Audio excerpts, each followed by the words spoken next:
Hi, I'm Danny Abe, executive producer at 343. And this year at E3, we're really excited to announce Halo Anniversary to the world.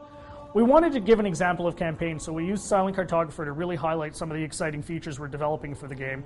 And now we want to share this with the rest of the world. So this is really your chance to get a behind-the-scenes peek at what we're doing with Halo Anniversary. Hope you enjoy. Okay, so let's dive right in and take a look at Silent Cartographer. This is exactly the same demonstration we gave to the press at E3. In fact, this is exactly the same build. So the exciting thing is that this build has come a really long way since we showed this at E3. It's kind of funny for me to look at it now and say, hey, the game looks much better now. So the first thing you're going to see immediately on the fly-in is the graphical upgrade. I mean, the game looks fantastic. We spent a lot of time really lovingly bringing this into the current generation and, working very hard to make sure that this looks like a current generation title, something everyone can look at and just say, wow, this game looks fantastic.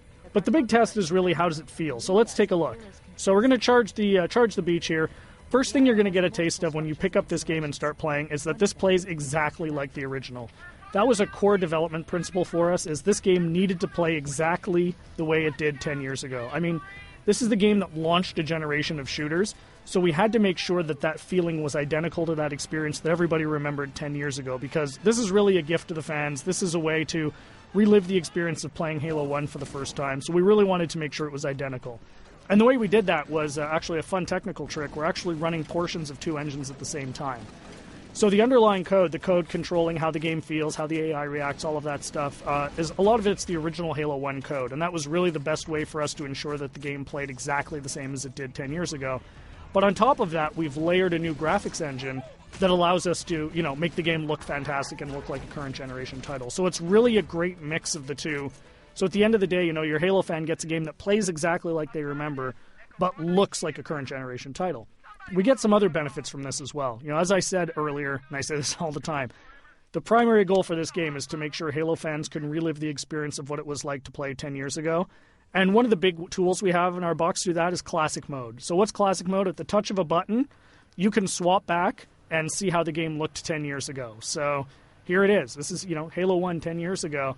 And it's really a magical feature for Halo fans because this just lets you go back in time and see exactly how this game looked 10 years ago. But the fun part is you can come back at any time. So Classic Mode gives you the ability to go back and forth whenever you want at the campaign. So one of the things that's fun to do is get out to a spot like this that, just looks beautiful. You've got the water, the sun reflecting over it, the Halo ring in the background, and say, hey, what did this look like 10 years ago? Touch a button, and there it is, right? I mean, it's really, really, really a lot of fun to go back and forth between the two modes. And this is something I personally get the most excited about. And I think, the fans are really going to love it too. This was definitely a big win at E3. As you can see, the other benefits you get from the new version is you've got the splash effects, the dust effects as you get back onto the beach. The game just looks great.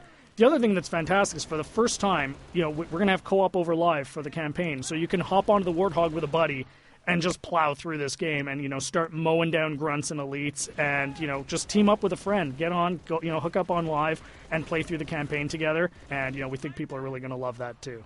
I often say, what would Halo 1 be without the Magnum?